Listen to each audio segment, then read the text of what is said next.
ಒಂದ್ ಸಾಲಿಂದ ಬರಬೇಕು. ಪೊಲೀಸ್ ದಯವಿಟ್ಟು ತಾವು ತಮ್ಮ ಕುರ್ಚಿ ಮೇಲೆ ಕೂತ್ಕೊಳ್ರಿ. ಸಾಲಾಗಿ ಬಿಡಬೇಕು. ಪೊಲೀಸ್ ಅವರು ಪ್ರತಿಯೊಂದು ಸಾಲಿಂದ ಮೊದಲನೇ ಸಾಲಿಂದ ಸ್ಟಾರ್ಟ್ ಮಾಡಿ ಬರಬೇಕು. Just control. ಸರ್ ವಜಾ ಆಗಿದೆ ಸರ್. ನೀವು ಮನಸ್ಸು ಮಾಡಿದ್ರೆ ನಮ್ಗೆ ಹಕ್ಕುಪತ್ರ ಬರುತ್ತೆ ಸರ್.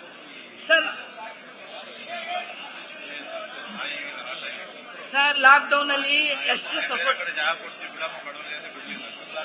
ವಜಾ ಮಾಡಿದ್ದಾರೆ ಸರ್ ಮಂಜು ಸರ್ ಪ್ರತಿ ಡಿಸಿ ಸಾಹೇಬ್ದು ಎಲ್ಲ ಸೈನ್ ಆಗಿದೆ. ಡಿಸಿದು ಸೈನ್ ಆಗಿದೆ. ನಿಮ್ದು ಒಬ್ಬರದ ಸೈನ್ ಆಗಿ ನೀವು ಮನಸ್ಸು ಮಾಡಿ ನಂಗೆ ಹಕ್ಕುಪತ್ರ ಕೊಡಬೇಕು. ಎಲ್ಲ ಪ್ರತಿಯೊಂದಾಗಿದೆ. ಹೋದ್ವಾರ ತಹಸೀಲ್ದಾರ್ ಮನೆಗೆ ಬಂದು ಪರಿಶೀಲನೆ ಮಾಡಿದ್ದಾರೆ. ತಹಸೀಲ್ದಾರ್ ಇದು ಒಂದು ನಕ್ಲೆಸ್, ಇದು ನಾನು ಮನೇಲಿ ಇಟ್ಟಿರ್ತೀನಿ. ಅದು ಬೇರೆ ಇದು ಬೇರೆನಾ? ಅದು ನಿಮ್ಗೆ ಕೊಡೋದು, ಇದು ನಿಮ್ಗೆ ಕೊಟ್ಟಿರೋದು, ಇದು ನಾವು ಮಾಡಿಕೊಳ್ಳೋದು. ಆಯ್ತು.